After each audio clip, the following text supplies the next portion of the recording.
Hello everyone, good evening to all of you. So you must be aware that this is the third video in our Nabard daily quiz section. And for the new members on our group, it is informed that we are running a daily quiz for Nabard grade A examination on our Telegram group. So if you want to do practice or solve those questions, you can join our Telegram group from here. Uh, After posting those questions and after giving you sufficient time to solve those questions, then I will be making the videos that will, or the explanation videos for those questions. So this question was posted, I think 1 week ago. So let's try and start this video. The question says that WTO agreement on fisheries subsidies prohibits subsidy given for what? Okay, you know that WTO ministerial conference was recently held. I think in the February end, it started and it ended in the beginning of March. I think on the 2nd March it ended. So ministerial conference is one of the very important decision-making body of WTO. So here it is ministerial conference held in every 2 years. This year, in 2023, it was held in Abu Dhabi. You know, Abu Dhabi is the capital of which country? It is the capital of UAE. Okay, United Arab Emirates. So name this, you can see here, the question can be framed in your GK section also from this event, as well as in your agriculture, as well as in your ESI section also. If, in fact, in ESI section, WTO topic has been explicitly mentioned, and there is a recent event occurring within that segment, so this becomes very important. Anyway, news or no news, WTO is a very important topic. This will be discussed in our mentorship program. You know that we are starting our mentorship program on 15th of May. So if you want, you can register for that. Okay, let's come into the question. There were two very important discussions that were taking place in this ministerial conference. One was about agreement on fisheries subsidies, and another was about agreement on agriculture. Okay, so both these topics are directly relevant to our syllabus, both in agriculture and rural development, as well as in our ESI issues. So most of you must be aware of what agreement on agriculture says. It tells about prohibiting all the amber box subsidies. And developing countries are opposing it. Therefore, there is a peace clause which says that unless we reach an agreement, till then, developing countries will not be penalized for giving subsidies. Amber box subsidies are those subsidies which will ultimately end up with reducing the cost of the produce. Okay, so this, according to the agreement, it says that these kind of subsidies reduce the cost of the produce. So, so that all the nations do not get equal play in the international market. There are many facets of this agreement. India have not signed it. Okay, and most of the developing countries are opposing this. Okay, we will discuss it later. So, today's question is about fisheries agreement. Okay, agreement on fisheries. It's a very basic question. It is talking about what are the subsidies that are prohibited under this agreement. Let's try to solve this. Subsidy given for illegal, unreported, and unregulated fishing. Yes, this kind of subsidy is prohibited under this agreement. Fishing in overfished stock, this is also prohibited. Fishing on unregulated high sea, this is also prohibited.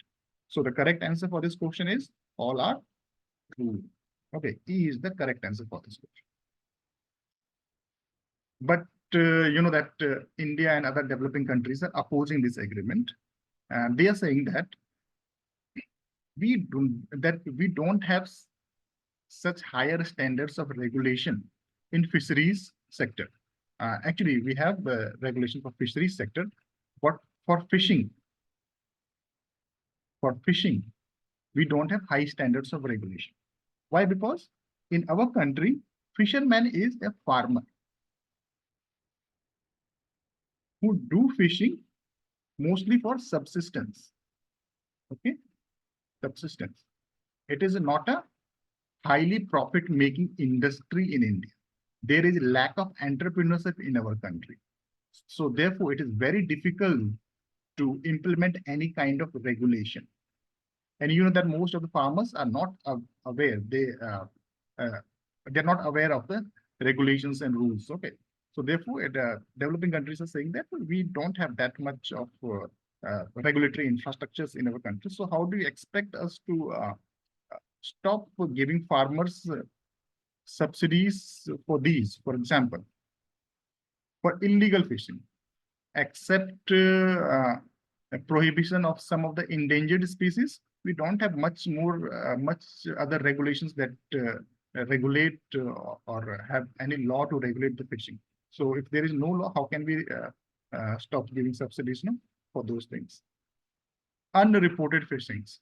Okay, unreported. How do we calculate now? Which we don't do survey of when the farmer is going for fishing and how much fishes are being captured by whom. So this is also not possible here. Unregulated. So you know that I have just told you that fishing is not very regulated in developing countries. Okay, fisheries is regulated, but fishing is not regulated. Overfished stock. What do you mean by overfished stock? See, when you keep on fishing in the same area, what happens that we end up with consuming not only the older fishes, but also the young ones. Okay, you know that if you young ones will give birth to more fishes in future. But if you consume young ones or small fishes also, what will happen? The next generation of fishes will be affected, and slowly the regenerating capacity of that particular area will be affected. And in future, you might not find any fish in that area. So here, this is all about overfished stock. So the regulation says that don't give subsidies for fishing in overfished stocks. Okay.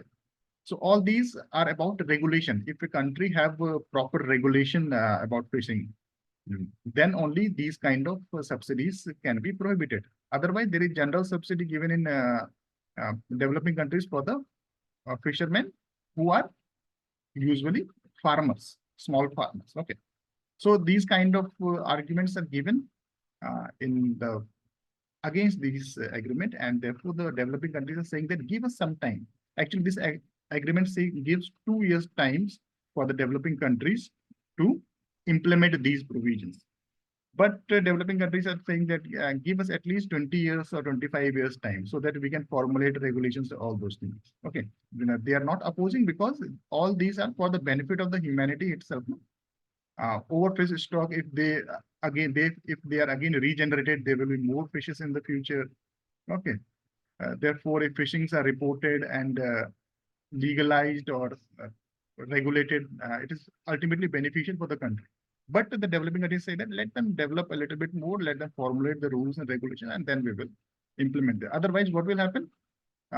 Undue restrictions will end up in the decreasing fish production in our country. Okay, and the developed countries will again capture the markets here. Okay. Fishing in unregulated high seas. Unregulated high seas means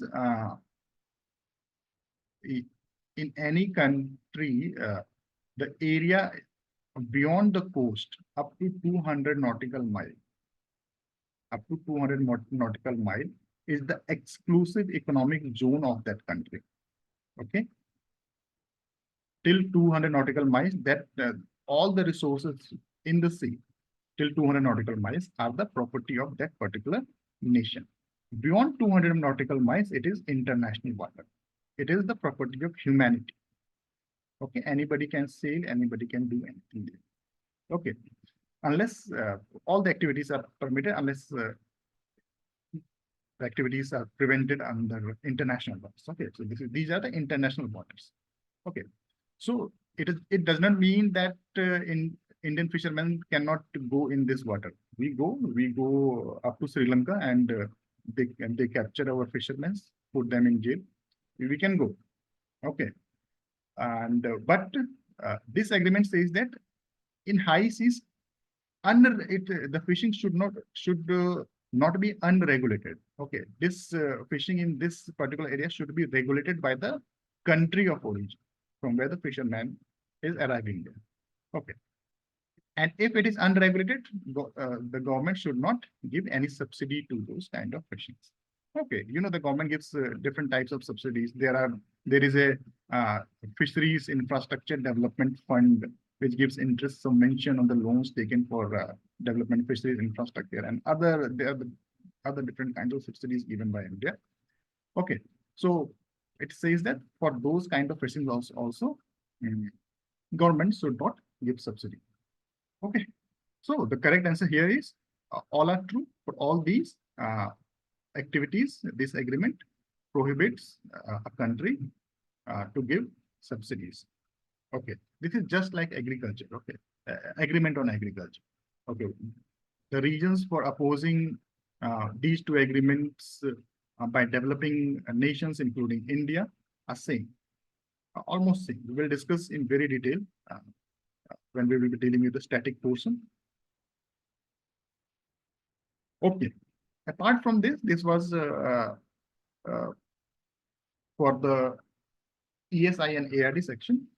There might be questions in your GK section also from this particular event. That is, one I told you that this was the ministerial conference, 13th ministerial conference. Other thing that can be asked here is that 2 new members were added to WTO. Okay, so WTO is in your syllabus, and 2 new members has been added, and now the total number of members in WTO are 166. What are those 2 new members? Can you guess? One is Comoros.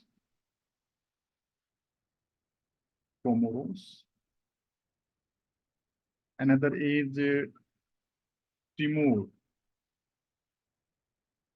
East. Okay, this is an African country. Comoros, Timor East is an Asian country. You can see it is India, and these are Myanmar, Thailand, Laos, Vietnam. This is Andaman Nicobar. This is Indonesia.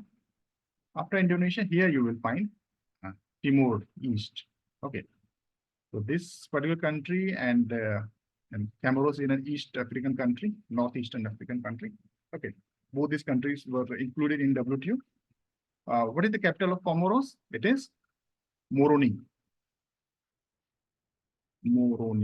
So it rhymes with the name of the country itself, Comoroni. With this, you can remember this, Comoroni. And what is the capital of Timor East? That is Delhi. No, not Delhi. It is Dili. It rhymes with the capital of India, so it's easy to remember. Okay, Dili is the capital of Timor East. Okay. So these are the questions which can be framed from in your GK section from this single news. So moving to the next question. Which of the following statements about biochar is true? Statements about biochar is true. Okay, you know that biochar was in news and it appears in news frequently. So you should be aware. All this WTO portion was also covered in the March Agriculture Current Affair that has been posted in our group already. Okay, but most of the students who have attempted this question, many of you given wrong answer for this. So this indicates that you are not reading those PDFs. No?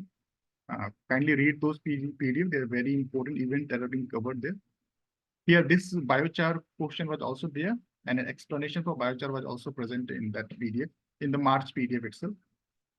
So the question here says that which of the following statements about biochar is true? Okay. First statement is it has a highly porous structure. It is a true statement. CN ratio, carbon-nitrogen ratio of biochar is very high. It is also true. Helps in carbon sequestration. This is also true. It helps reduce soil acidity. This is also true. So all these 4 statements are true about biochar. So the correct answer here is 1, 2, 3, 4. Okay, so now what is biochar? Biochar is a product of pyrolysis. Pyrolysis of biomass.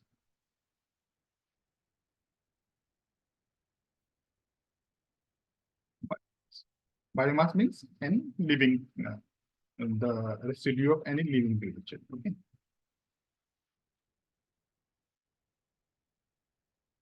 Living creature. Okay. When a living creature dies, or if a plant dies, okay, the foliage of that plant, roots, stems, everything is treated with high temperature in the limited supply of oxygen and water. Okay. So if the supply of oxygen is limited and the biomass is not being burned, okay, only subjected to high temperature, what will happen? The carbon present in that biomass will not get oxygen to burn. Okay, so therefore, in this process, CO2 is not released. Carbon present in the biomass is captured here within the biomass itself. Okay, and after pyrolysis, the resultant product is biochar. Okay,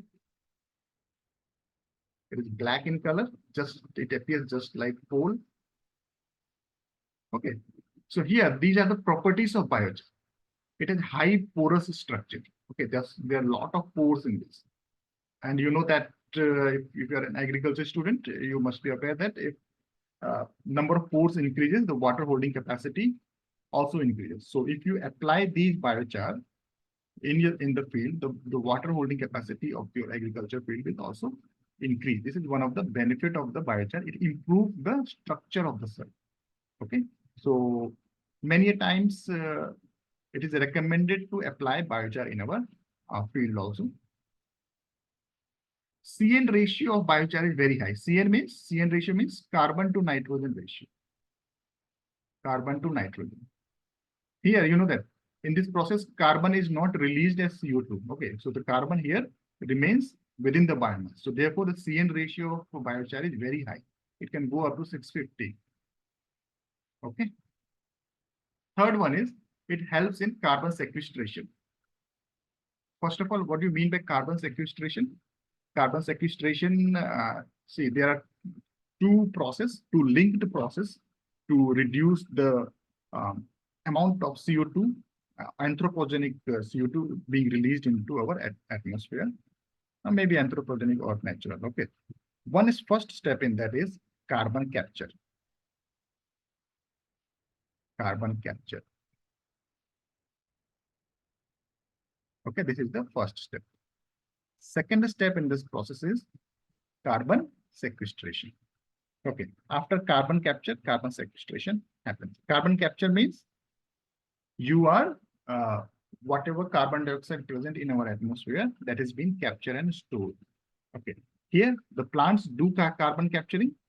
Okay, for the growth of the plant, they perform photosynthesis, and during photosynthesis, plants use CO2 in the atmosphere and mix that CO2 with water, and with the help of sunlight, they generate carbohydrates. Okay, and that helps in growth and development of the plant. So they are taking the CO2 away from the atmosphere. It means that they are doing carbon capturing. But what happens when the plant dies?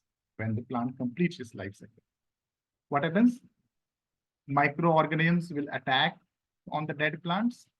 What will happen in the project if that microorganism is aerobic in nature? What will happen? That microorganism will consume that residue and release CO2 in the atmosphere. Okay, so the whatever carbon that was captured by the plant, that will again be released into atmosphere by the microbes during the aerobic decomposition. But during pyrolysis, what happens?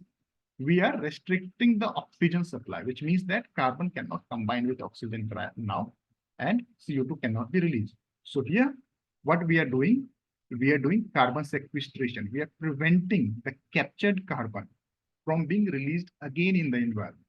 That process is known as carbon sequestration. Okay, these two processes, if you combine, that helps to reduce the global warming.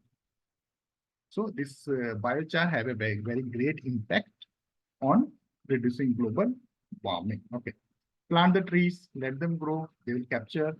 After the life of trees over, convert into biochar and apply in field.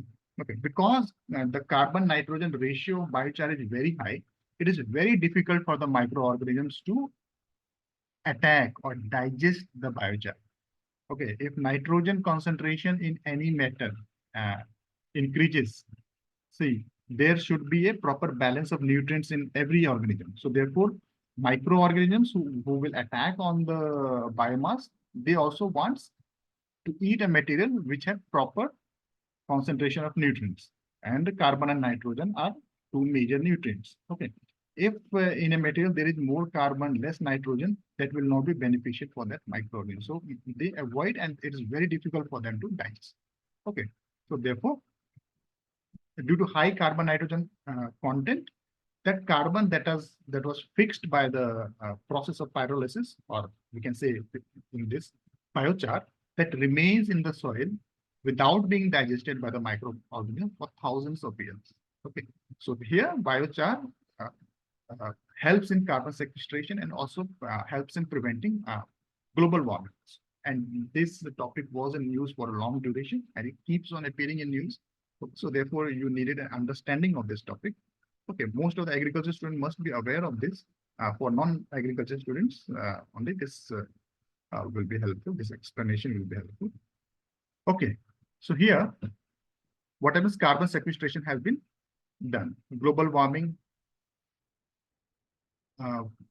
can be prevented through this biochar. Actually, what happens? Biochar is not that much helpful in agriculture, but because it has a role in carbon sequestration, therefore it is promoted to be used in agriculture also. Okay. Okay. Next is helps reduce soil acidity. Yes, biochar helps to reduce soil acidity also. How it is done, that explanation will become a bit longer. You know nitrification? Nitrification. In nitrification, what happens? Ammonia combines with oxygen, okay, with the help of bacterial enzymes. Ammonia is converted to nitrite and hydrogen ion is released. Okay, so whenever nitrogen is applied in the soil, or whenever a living matter is decomposed in the soil, the decomposition of living matter will release ammonia, and that ammonia is being consumed by some of the nitrifying bacteria, and hydrogen ion is released. Okay, so this is the ultimate fate of the, after nitrite, nitrate is formed. Okay. Okay, this is the complete process. So this is the ultimate fate of nitrogen in our soil in aerobic conditions. Okay, so in this entire process, hydrogen ions are released. So when hydrogen ions are released, what will happen? More concentration of hydrogen ions will increase, which means that the pH of the soil will increase. But when you apply biochar in the soil, what will happen? Biochar have a lot of pore space. So these ammonical ions will hide in those pores, and it becomes difficult for the bacteria to attack in those ammonical ions. So therefore, less amount of hydrogen ion will be released. The decrease in the concentration of hydrogen ion is because of restriction or inhibition of nitrification here. Okay, so there we can say that biochar also helps in reduce soil acidity. So all the four statements are true here. Okay. Next is recently National Speed Breeding Crop Facility was inaugurated by NABI. Speed breeding reduces time required for development of new varieties by. So very recently, National Speed Breeding Facility was inaugurated by Prime Minister itself. Okay. At where it was inaugurated, National Agri-Food Biotechnology Institute, that is present in Mumbai. Okay, before that, in previous year, a speed breeding facility was India's first speed breeding facility, I think, was inaugurated in Varanasi. Okay, that was inaugurated by Prime Minister. Okay. Where it was inaugurated? At the IRRI Center. There is IRRI Center in Varanasi. There it was inaugurated. So the question is a scientific question here. Okay. Speed breeding reduces time required for development of new varieties by reducing the generation time of the crop, rapid development of filial generation through micropropagation, or rapid selection of desired plants through genome mapping. Only A and B are true, all are true. Here the correct answer is A. See, for development of any varieties, you have to grow the plant many times. Okay, at least 8 to 10 times you have to grow the plant. So it takes around 10 to 12 years for a variety to be released. Why this takes? For each generation of plant that we are growing, okay, it takes 1 year for that. Because plants require specific seasons for their growth. Okay, for suppose rice is grown in Kharif season. Kharif means raining season. So here it can't be grown in winters or summers. So when you are developing a new variety for rice, what happens? First rainy season you grow the variety. Second rainy season again you will grow, and keep on growing. Okay, and so therefore it takes 10 to 12 years for that. To reduce this time required for the development of new varieties, speed breeding is one of the technology. Okay.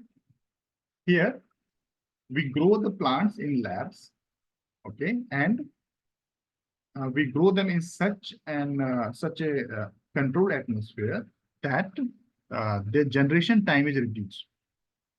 Suppose a rice variety earlier used to take 100 days for maturing. If you modify the day length and temperature, it will take around 70 days to mature. Okay, so you are reducing the lifetime of that rice plant by 30 days. For one generation, you are reducing 30 days. Furthermore, in that controlled environment, there is no seasonal restriction. You can grow the crop throughout the year. Okay, so within 1 year, 3 to 4 generation of the plant is possible, and 10 to 12 years, 12 generations are required to develop a new variety. So 4 into 3, within 3 to 4 years, you can develop a new varieties. Okay, so these kind of facilities helps by reducing the generation time of the crop, or the time from germination to the maturity. Okay, so this is the what is the technology involved here in speed breeding? That technology is called rapid advanced technology. No, rapid generation advanced technology. Okay, so we are advancing the generation. No? We are reducing the generation. So the rapid generation advanced technology is used, and the process is called speed breeding. Okay. Okay, so that's all from my side in this video. I hope this video was helpful for all of you. We'll meet soon tomorrow with the next video. Till then, all the best to all of you. Now I'm ending the video.